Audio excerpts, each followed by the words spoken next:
Nosotros estamos estudiando el Evangelio de Juan y hoy nos toca revisar una sección muy importante que va desde el capítulo 4 del mismo Evangelio, desde el verso 43, y tenemos que llegar hasta el capítulo 5, el verso 17. Así que el Señor nos ayude en esta mañana a poder avanzar en esta porción de la Escritura. Juan ha venido trabajando un contexto interesante. Juan arrancó, por lo menos para recordarlo del domingo anterior, con este encontrón que hubo con la mujer samaritana, y donde Jesús comienza conversando con ella para entablar algún tipo de relación o algún tipo de conversación. Y en medio de esa conversación, nosotros podríamos resumir que existen dos elementos muy importantes que describen la razón de ser del Evangelio. El Evangelio que creemos, el Evangelio que predicamos. Y una de estas es lo que la misma mujer samaritana dice: me ha dicho todo lo que soy, o me ha dicho todo lo que he hecho, y también he encontrado al Mesías o al Salvador. Y estas dos características son propias del Evangelio, porque el Evangelio me dice quién soy yo. Y el Evangelio me dice cuáles son mis falencias. El Evangelio me dice cuáles son mis pecados. El Evangelio me dice cuáles son mis debilidades. Cristo no niega esa realidad.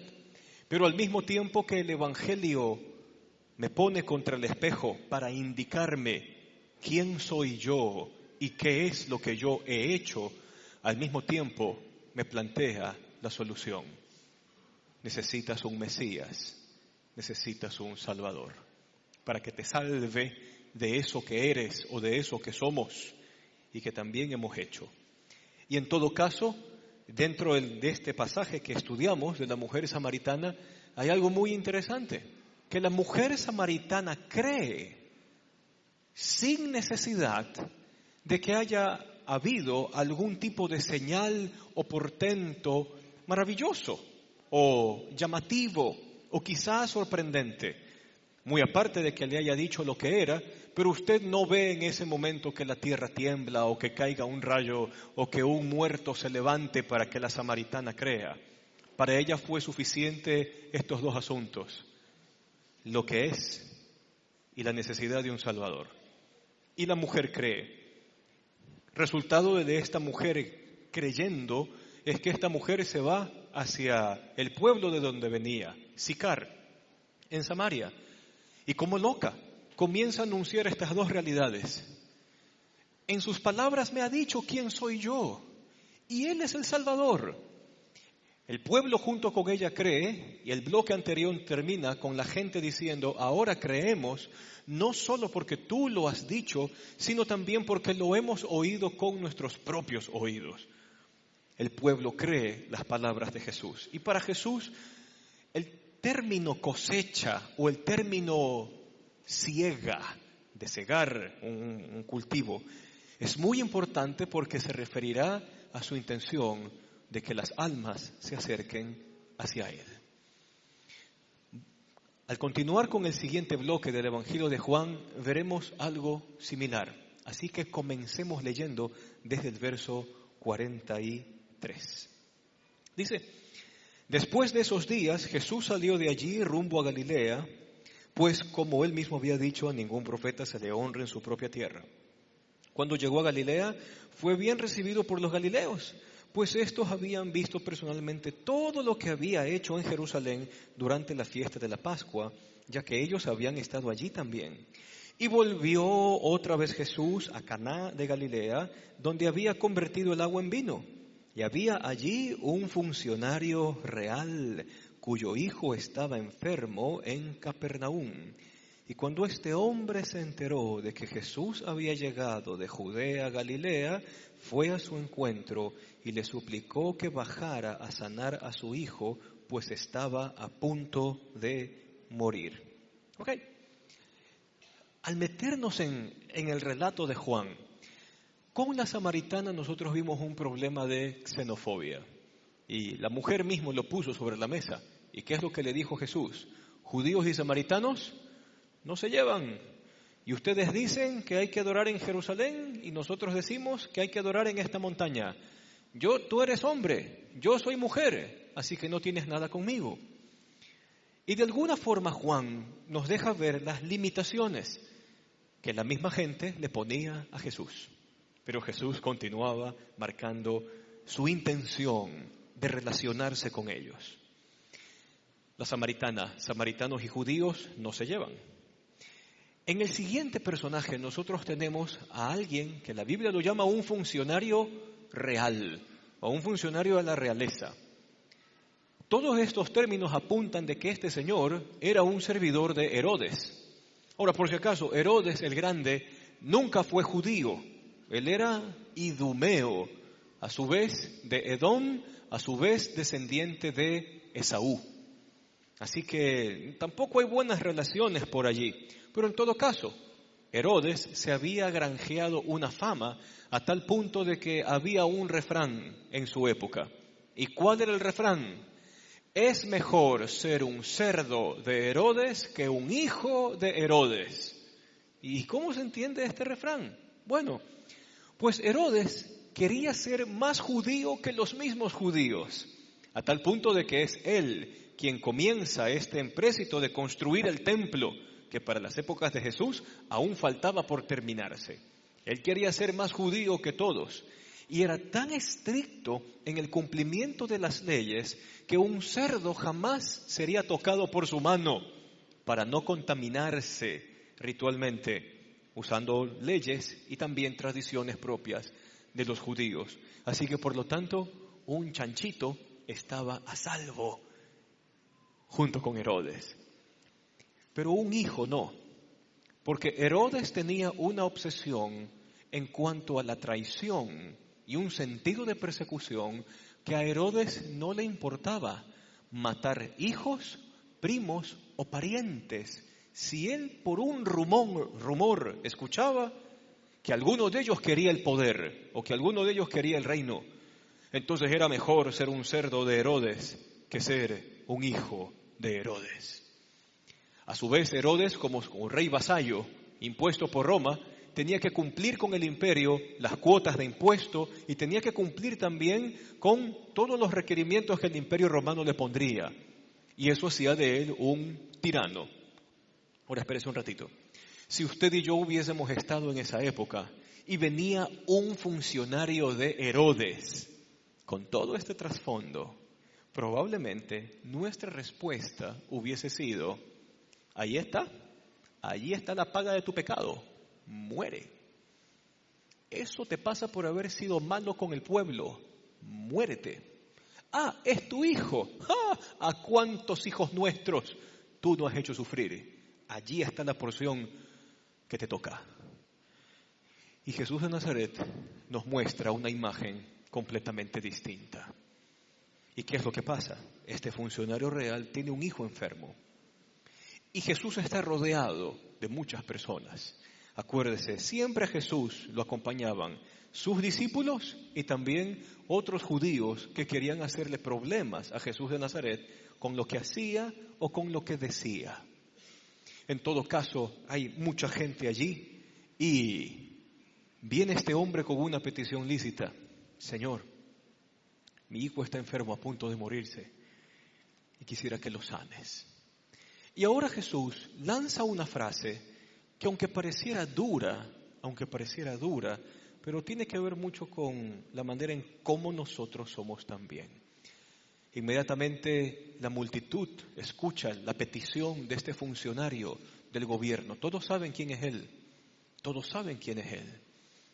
Y en medio de la turba o de la gente, quizás sí, que lo sane. A ver, sánalo. Y Jesús responde con una frase matadora. Ustedes nunca van a creer si no ven señales y prodigios. ¿Sabe algo? Los judíos eran así. Si ellos querían atestiguar que algo era de Dios, ellos esperaban tener casi que la columna de fuego que alumbró a los israelitas en la noche. Si ellos querían argumentar que algo era de Dios, casi que tenía que caer el maná del cielo y que sus ojos le vean para darse cuenta que es Dios. Quizás ellos esperaban que, a ver Dios, si tú estás conmigo, entonces que se parte el río Jordán otra vez para yo cruzar. Y los judíos tenían ese tipo de mentalidades, pero nosotros nos parecemos a ellos, aunque usted no lo crea. ¿Por qué? Porque nuestras vidas constantemente están siendo intervenidas por el Señor. ¿Y sabe qué es lo peor? Dios interviene en nuestras vidas y nosotros argumentamos otra cosa. Y nos pasó lo mismo que le pasó a los judíos con Jesús, que Jesús hacía señales y Jesús les daba todas las credenciales y las evidencias y ellos no creían. Por último, le cuento algo. Jesús dice primero una parábola. Había un hombre rico y un hombre pobre llamado Lázaro, y los dos se mueren. Y al final de esa parábola Jesús dice, ustedes no van a creer, así alguno se levante de entre los muertos. Alguien que quizás haya escuchado la parábola, no, es que con semejante señal, ¿quién no va a creer? Al poco tiempo de haber dicho la parábola del rico y Lázaro, Jesús de Nazaret levanta a un Lázaro real, hermano de Marta y de María. ¿Qué hicieron los judíos? ¿Creyeron? No. Procuraron matarle. No conforme con eso, Jesús en sí mismo se convierte en la mayor señal de Dios, en el mayor milagro de Dios. Dios mismo hecho hombre muere en una cruz y al tercer día es vindicado en la resurrección. Y sin embargo, los judíos no creyeron. Y no creían en la resurrección. Y luego Jesús pasa 40 días teniendo conversaciones y visitas puntuales a un sinnúmero de discípulos. Pablo dice que sobrepasaban los 500 y sin embargo no creyeron. Ahora, ¿en qué nos parecemos en medio de estas comparaciones usted y este pueblo? Ok. Entonces usted y yo estamos pasando las de Caín, económicamente hablando. Y el Señor a usted y a su casa le dan el sustento. Le dan el sustento. Pero sucede que termina el periodo de las de Caín y usted y yo podemos decir frases como esta. Es que yo sí tengo suerte. Mira, pasó esto, qué suerte que tengo. Qué locura. Dios interviene en su vida, hay toda una señal de por medio para usted y usted no cree. Y probablemente hay una, quizás, de esas enfermedades que a veces nos toca, donde parece que hay salida o no hay salida, cualquier cosa que sea. Y el Señor en su gracia interviene en su vida. Y le concede salud o le concede los medios para sustentar la vida bien. Y entonces, cuando después de que esto ha pasado, usted y yo podemos decir frases como esta. Es que papá tiene un sistema inmunológico. Belleza. Ya estoy bien. Ya estoy bien. ¿Ok? Y usted constantemente recibe señales de Dios. Y sin embargo usted y yo no creemos. O por último, quizás la peor de todas. Estamos pasando la peor circunstancia de la vida, familiar, laboral, la que sea. Y de repente, de un día a otro, se arregla todo. Al siguiente día, podríamos decir cosas bestiales como estas. Bueno, fue una coincidencia con un final feliz. Coincidencia con un final feliz. Y nos pasa lo mismo que los judíos. Demandamos señales, vemos señales, y una vez recibidas las señales, no creemos. Entonces Jesús, que quizás la multitud le está diciendo, a ver, tráelo, sánalo, para hacer toda la gran presentación del milagro. Jesús conversa con él. Jesús siempre conversando. Y eso es interesante porque por lo menos creo que Juan tiene en mente de que cada vez que yo presento el Evangelio, yo tengo que desarrollar una relación con la persona a quien le estoy presentando el Evangelio. Y tengo que conversar, y tengo que interesarme, y tengo que hablar. Entonces tengo aquí a Jesús el conversador. Entonces, le ruega el funcionario, verso 49, Señor, rogó el funcionario, baja antes de que se muera mi hijo. ¿Y cuál es la respuesta de él en el verso 50? Tranquilo, vuelve a tu casa, tu hijo vive. Se acabó. Eso es todo. Eso es todo. Y hasta ahora Juan va manteniendo el mismo tema.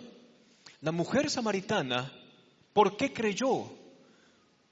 Porque escuchó las palabras de Jesús y puso por obra y puso su confianza en este que es Mesías y Salvador. Puso su confianza en Él. Y por si acaso, para desmitificar un poco el término fe, cuando hablamos de fe, no estamos hablando de mero optimismo o de altruismo o de alguna esperanza positiva. Cuando la Escritura se refiere al término fe y que esto va íntimamente con el creer, la palabra confianza es la que brilla. Entonces, no tanto es la confianza de que algo suceda, sino la confianza de que aquel que es Señor va a hacer lo que es mejor.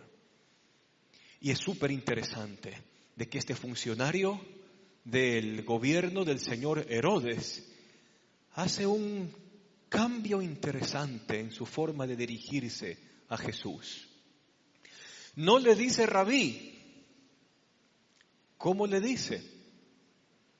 ¿Qué lee usted en el Evangelio?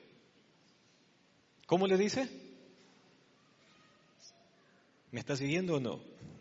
Verso 49. ¿Qué le dice? Señor, gracias. Porque esa palabra era solamente utilizada para referirse al gobernante o al César. Porque Señor significaba de que esa persona era dueño de todo. El César era dueño de la tierra, dueño de la gente, dueño de los esclavos, dueño del imperio, dueño de su trabajo, o inclusive el César era dueño de sus propias vidas. Por eso al César le decían Señor, Señor y Dios del imperio, algunos. Y viene este hombre y al acercarse a Jesús le dice, Señor, ahí hay un asunto de confianza. Ahora espérese un ratito. Lo interesante con este funcionario de la realeza es que en ningún momento objeta y dice cosas como, no, pues Jesús, si no quieres ir a mi casa, déjamelo traer a mi hijo para que lo sanes aquí y que todos puedan ver eso. Pero a este hombre le bastó una sola frase, vuélvete a tu casa, que tu hijo ya está sano, tu hijo ya está vivo. Y este hombre puso su confianza en Jesús. Creyó. Muy bien. El hombre creyó lo que Jesús le dijo y se fue. Cuando se dirigía a su casa, sus siervos salieron a su encuentro y le dieron la noticia de que su hijo estaba. Gracias. Y cuando les preguntó a qué hora había comenzado su hijo a sentirse mejor, le contestaron, ¿a qué hora fue sano el muchacho? O sea que este hombre tuvo que caminar, o había un día de camino desde su conversación con Jesús hasta Capernaum, que era donde vivía. ¿Cómo habrá sido esas 24 horas de camino de este hombre hasta llegar a su casa? ¿Y si la fiebre se lo comió? ¿Y si mi hijo sigue peor? ¿Y si solo fue algo que me dijo para salir del asunto y sucede que mi hijo sigue igual? Y esas 24 horas son cruciales en él. Pero por lo visto, en medio de esas 24 horas, la confianza en Jesús triunfó. Salen los empleados de este hombre y le dicen, Señor, amo, tu hijo vive. ¿En serio? Mi hijo está vivo. Sí. ¿A qué hora fue sanado? Ayer. ¿Y cómo a qué hora ayer? ¿Y qué nos dice el texto? Ayer a la 1:00 p.m. se le quitó la fiebre. Entonces el padre se dio cuenta de que precisamente a esa hora Jesús le había dicho, otra vez, creer lo que Jesús dice, tu hijo vive. ¿Y cuál fue el resultado? ¿Creyó el funcionario? ¿Con quiénes? Con toda su familia. De la misma forma como en la samaritana creyó las palabras de Jesús y fue salva ella y quiénes más. Y todos los samaritanos que estaban en la comunidad de Sicar, donde ella vivía. Y entonces Juan nos comienza a presentar este tema donde, ¿qué es lo que anhela cosechar el Señor? Porque el texto de la samaritana terminó con una mención de Jesús diciendo, existe una comida que yo como y que ustedes no entienden. ¿Y cuál es la comida? El hacer la voluntad de mi Padre. ¿Cuál? De que los campos están blancos, listos para la cosecha. Y en todos estos pasajes Jesús ha estado cosechando, ¿qué? Una sola cosa, que la gente crea en Él. Más allá de los milagros, más allá de los hechos portentosos, más allá de las cosas llamativas, que la gente crea en lo que Él dice, porque eso funciona. Y entonces, usted puede estar pasando quizás el peor conflicto familiar de su vida, y usted encuentra por la palabra del Señor lo que el Señor le dice a los esposos. ¿Y qué le dice a los esposos? Ya que hoy es el Día del Padre, ¿ya? ¿Qué le dice a los esposos? Amen a sus mujeres. Y probablemente en sus 24 horas de conflicto, usted está, sí, pero esta no se merece ser amada. Sí, pero esta me hace la vida imposible. Sí, pero esta es así. Eso no es asunto suyo. El Señor lo único que a usted le dice es, ame a su mujer de la forma en que Cristo amó a la iglesia y se entregó a sí mismo por ella.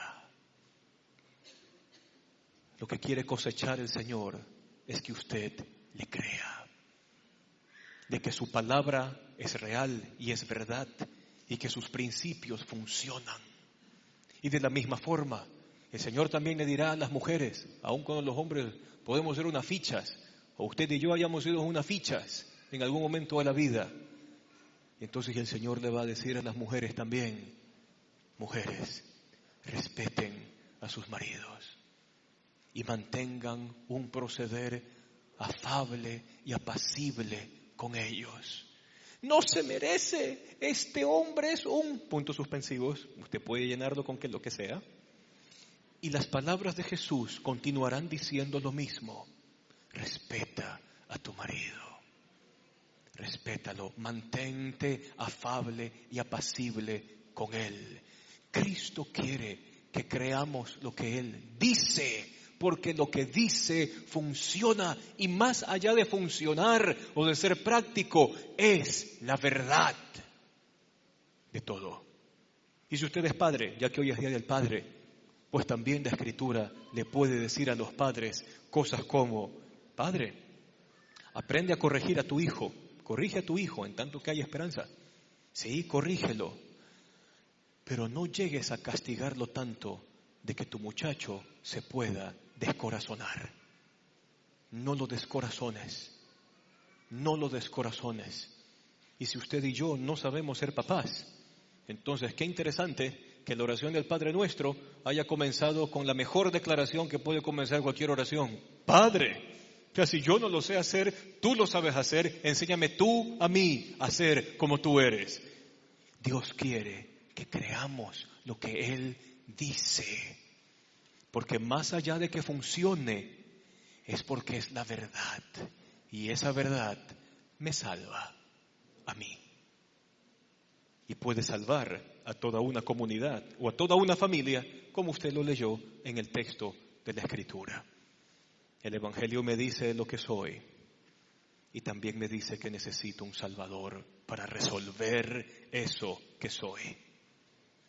Y si usted aún no conoce lo que usted es, pídale al Señor, atrévase a hacer esa petición. Pídale al Señor, Señor, muéstrame lo que yo soy. Y déjese confrontar. Dios lo confrontará en amor. Créame, no va a ser malo, va a ser excelente. Entonces, vuelve a casa que tu hijo vive, el hombre cree, el hijo está sano, él y su casa, todos se convierten al Señor. ¡Qué lindo! Verso 54, Juan termina con esto. Esta fue la segunda señal que hizo Jesús después de que volvió de Judá de Galilea. ¡Qué excelente! Y Juan continúa con este recorrido de milagros y encontrones con la gente que quiere Jesús que crean en él, y ahora se va con un paralítico o un inválido. Dice así el capítulo 5. Comencemos a leer el capítulo. Algún tiempo después se celebraba otra fiesta de los judíos y Jesús subió a Jerusalén. Y había allí, qué específico que es Juan, parece que él estaba allí de acompañante. Había allí junto a la puerta de las ovejas un estanque rodeado de 5 puertas, y el nombre en arameo de ese estanque era Betsaida, Betesda, Betzata. Cualquiera de los 3 nombres está bien. En esos pórticos se hallaban tendidos muchos enfermos, ciegos, cojos, ¿qué otra cosa? Paralíticos. Muy bien. Ahora, allí usted tiene, por si acaso, después de este versículo, una mención que es una variante, que puede haber sido una variante después de que el Evangelio se escribe. Porque ese versículo que Reina Valera lo recoge, dice mucho de lo que la gente creía en aquel entonces. Entonces, ¿qué pasaba según el argot popular? Porque sucede que en ese estanque descendía un ángel del cielo y con su mano agitaba las aguas. Y cuando las aguas quedaban agitadas, el primer enfermo que se metía quedaba sano. Pero eso es leyenda urbana. Eso es leyenda urbana. En el siglo I, había muchos judíos, pero así, muchos judíos que creían que las cosas eran llevadas a cabo por los ángeles. Es decir, Dios no necesariamente obraba directamente en alguien o en alguna persona, sino son los ángeles, decían ellos. Y esto era parte de estas creencias urbanas. Ahora, qué locura. Y es lo que nos deja ver el Evangelio y también el mundo donde vivimos hoy. En el mundo en que vivimos hoy también decidimos las cosas por leyendas urbanas. Entonces usted emprende un negocio, no sale. Pide un préstamo, no se lo dan. Qué sé yo, quiere comprar una casa, el BIES le dice que no. No faltará el amigo, siempre hay un amigo salvaje. No faltará el amigo que le diga, ¿sabes qué, ñaño? Tú estás salado. Y entonces, en medio de locura, usted puede llegar a pensar, ha de ser verdad, oye, estoy salado. Y qué locura, a veces llegamos a explicar nuestras vidas por leyendas urbanas y no necesariamente por cosas reales. Y aquí Jesús plantea un concepto interesante. Dios sí interviene de forma directa la vida de cada uno de nosotros. Dios no necesita de leyendas urbanas para hacernos entender las cosas. Él va directo y hace. Otra. Su hijo por ahí se enferma.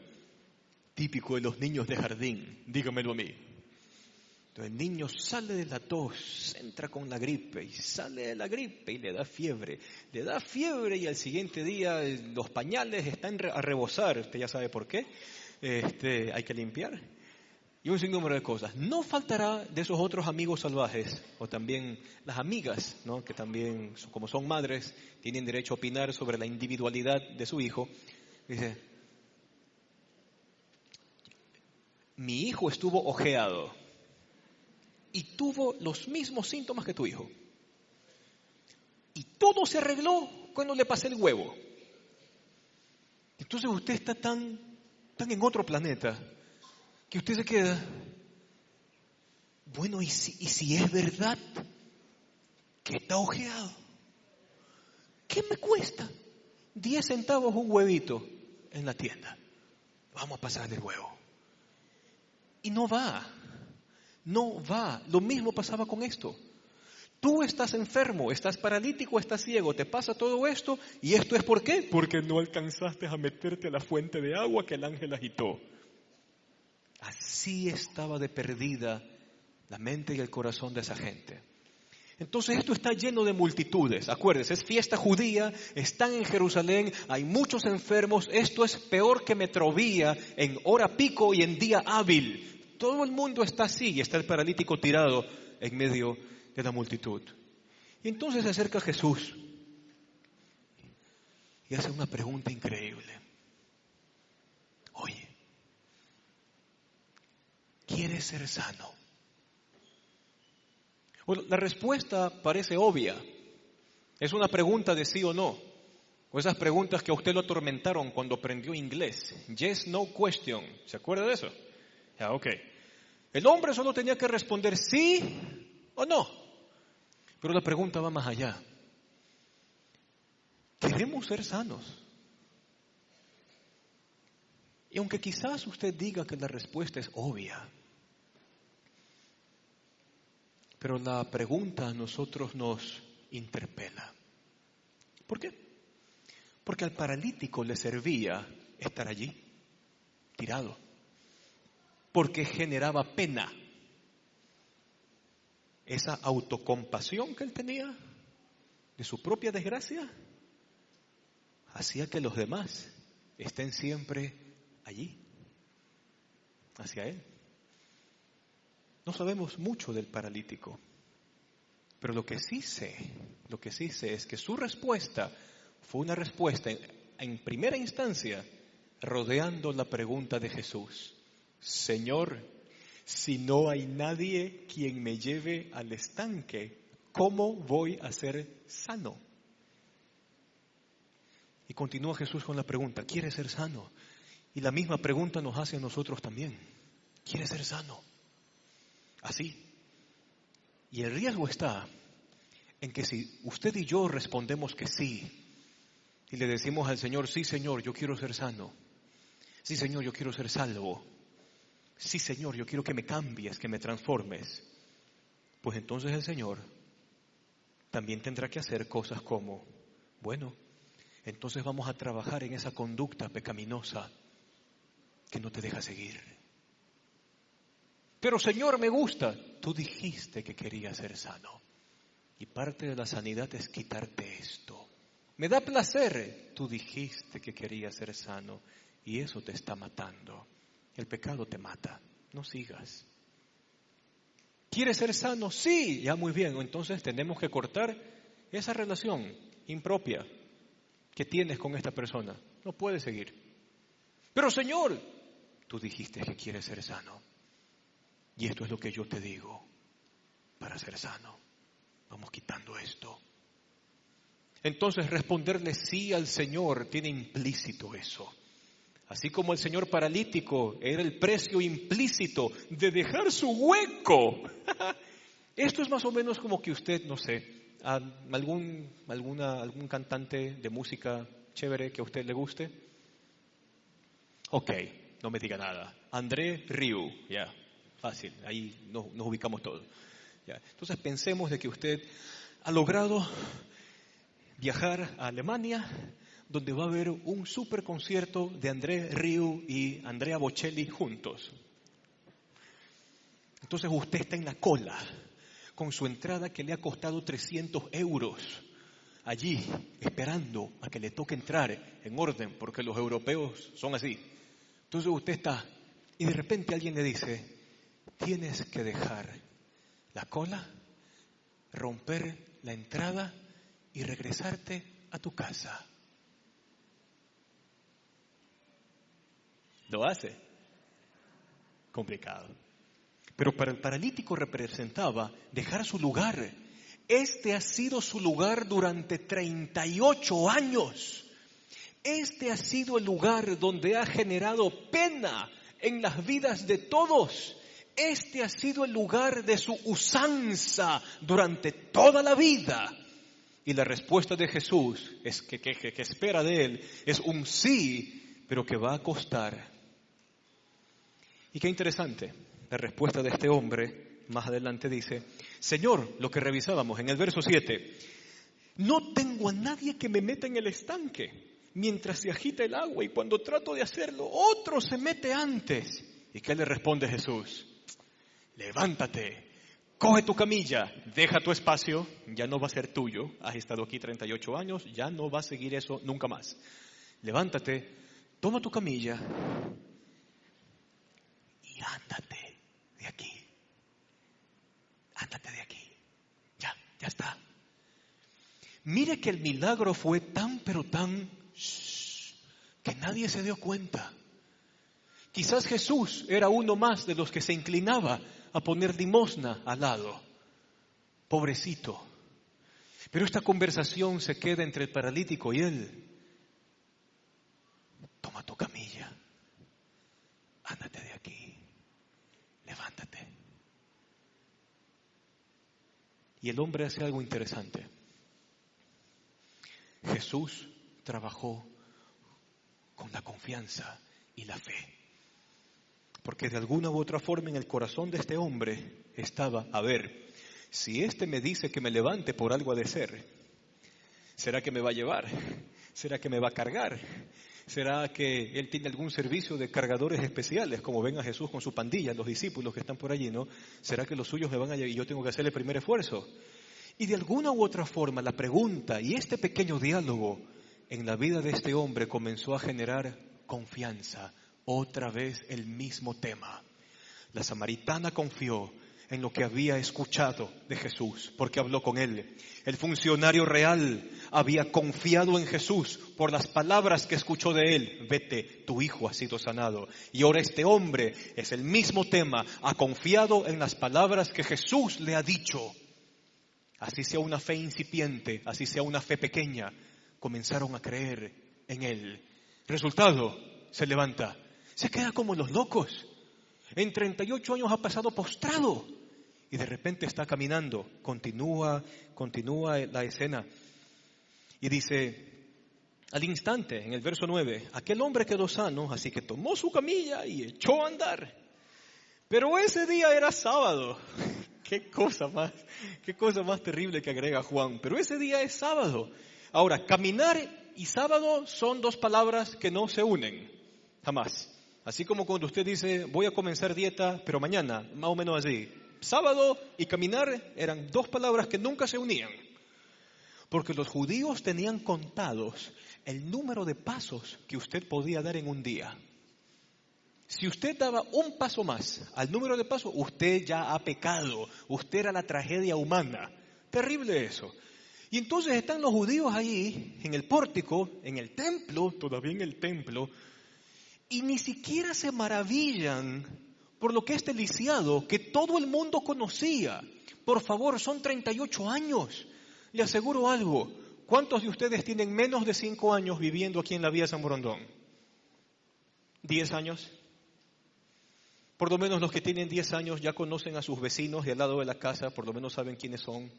Este hombre ha estado allí en el mismo lugar durante 38 años. Es imposible que no lo reconozcan. Y los judíos, en vez de alegrarse por el milagro que acaba de hacer Jesús, ¿qué hacen? Oye, es sábado, no puedes caminar en este día. No te está permitido cargar tu camilla. Es que el que me sanó me dijo, recoge tu camilla y anda. ¿Y quién es ese hombre que te dijo recógela y anda? Le interpelaron. Y el que había sido sanado no tenía idea de quién era, porque Jesús se había escabullido entre la gente, la mucha gente que había en ese lugar. Y después de esto Jesús lo encontró en el templo, porque eso sí, judío que era sanado de alguna enfermedad tenía que presentar algún sacrificio y decirle al sacerdote, ya estoy sano, ya estoy bien. Entonces se lo encuentra Jesús. ¿Y qué tal? Ahí bien, Señor, gracias. Ok. Mira, ya has quedado sano. No vuelvas a pecar. ¿Ok? Porque si lo vuelves a hacer, te va a ir peor. Ten cuidado. Ahora, no vayamos por si acaso a usar este versículo para hacer una generalidad, porque habrá gente media chiflada que saca generalidades de versículos sin saberlos trabajar. Entonces alguien puede decir, todas las enfermedades son a causa del pecado. Entonces, chuta, o sea, mis hijos tienen que morir apedreados pues cuando les da gripe. Pobrecitos ellos. No toda enfermedad es producto del pecado. Ya, tengamos eso claro. Ya. Hay cosas que se dan porque vivimos en un mundo caído, contaminado, y nuestro organismo también se revela en ocasiones. Pero por lo menos en el siglo I, muchos judíos pensaban que toda enfermedad era producto de pecado. Y ese concepto no va. Pero para este señor de forma individual sí fue así. Porque Jesús le dice, no vuelvas a pecar.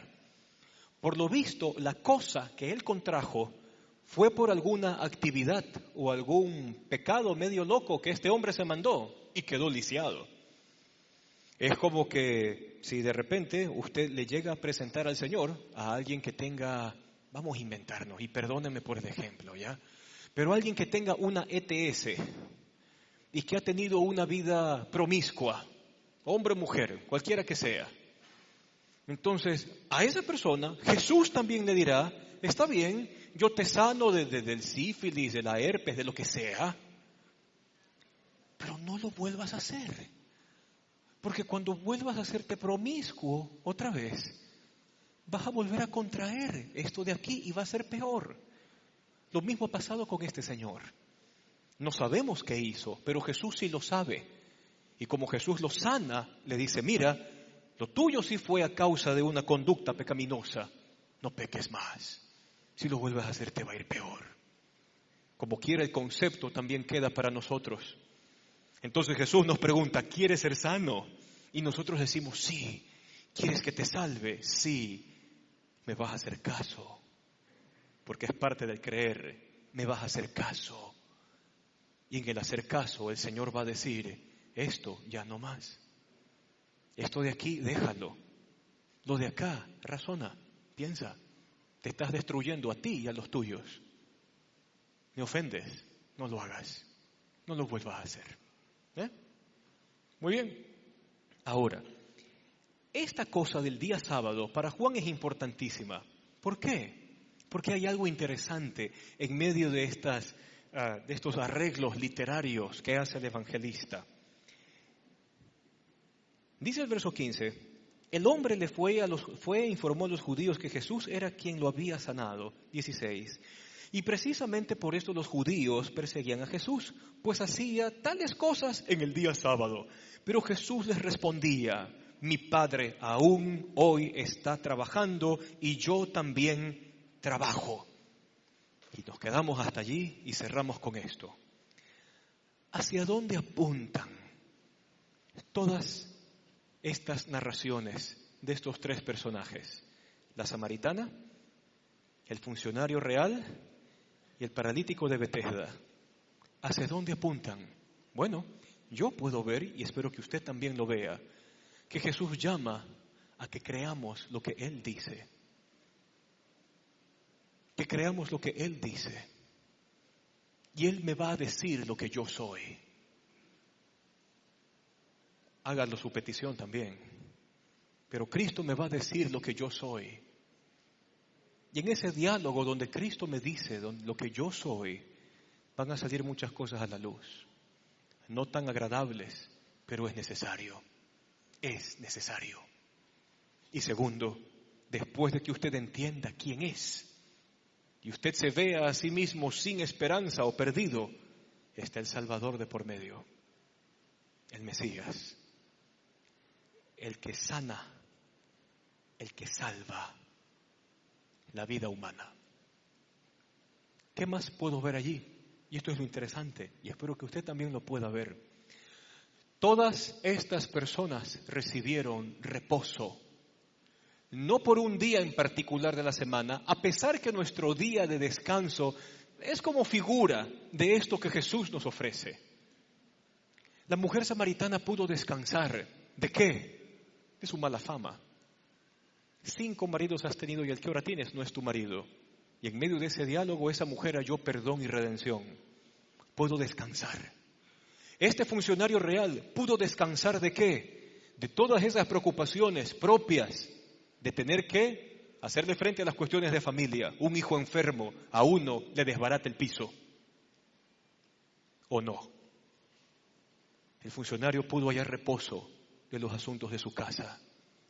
Y este hombre, el último, el paralítico de Betesda, pudo hallar el reposo después de 38 años de andar lidiando con algún pecado que quizás lo tuvo escondido un buen tiempo hasta que Jesús vino a sanarle.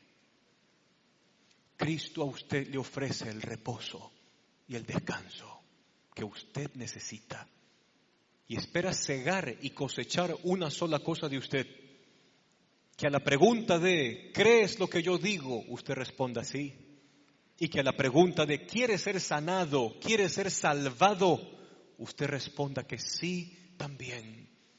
Y después de haber respondido sí, cuando el Señor venga a ir cortando y sacando cosas, usted se sujete a Él porque es el Señor. Siempre lo que Él hace es para bien, nunca para mal. Siempre es para bien. Y entonces, la pregunta es, ¿quién trabaja al final? Usted lo tiene gratis y eso es gracia. Hay uno que está trabajando siempre y es Dios. Hay uno que siempre está interviniendo su vida así usted no lo vea y es el Señor. Hay uno que siempre se está metiendo constantemente allí y dejando ver su grandeza y es el Señor. Sería tiempo de que comencemos a contemplarle también y ver cómo interviene y creerle a Él. Descanse, repose. Si usted quiere hacer suyo este reposo que el corazón necesita, puede orar conmigo y vamos orando ya para ir terminando este tiempo. Cierre sus ojos allí donde está. Y podemos orar así. Señor y Dios nuestro, tú has intervenido muchas veces en mi vida y no me he dado cuenta. Te has acercado a mí para hacerme la conversación y me he hecho el loco y no te he tomado en cuenta. Perdóname. Perdóname. Reconozco que estoy cansado, que estoy agobiado de mí mismo, de mi propia conducta, de mis propios pecados que siento que me siguen, de mi propia fama mala en ocasiones que también me sigue. Te pido perdón. Perdóname. Límpiame. Y te pido, Señor, que me concedas tu reposo, tu salvación, tu sanidad. Una palabra tuya, Señor, y basta. Una palabra tuya y será suficiente. Limpia mi corazón. Y sé mi Señor, el que gobierna, el que manda, el que dirige, el dueño de todo. Sé el dueño de mi vida y sálvame. Sálvame al acercarme a ti. Gracias, Señor, por darnos la paz y el reposo que necesitamos. Y, Señor, te pedimos como iglesia también que trabajes con nuestra fe día a día, que cada día nuestra confianza en ti se haga más fuerte, más sólida, más inquebrantable. Que podamos aferrarnos a ti y a tu gracia, hallar el oportuno socorro cuando lo necesitamos. Y que en esa hermosa relación transformes nuestra vida. Te damos gracias por esto, Señor. Bendícenos. Sé con nosotros en esta semana. Acompáñanos en todo y abre nuestros ojos para ver las ocasiones en que intervienes en nuestra vida para honrarte a ti y bendecirte a ti y agradecerte a ti. Gracias por todo, Señor, en el nombre de Jesús. Amén. Amén. Que el Señor le bendiga. Nos vemos el próximo domingo. Feliz Día del Padre a todos.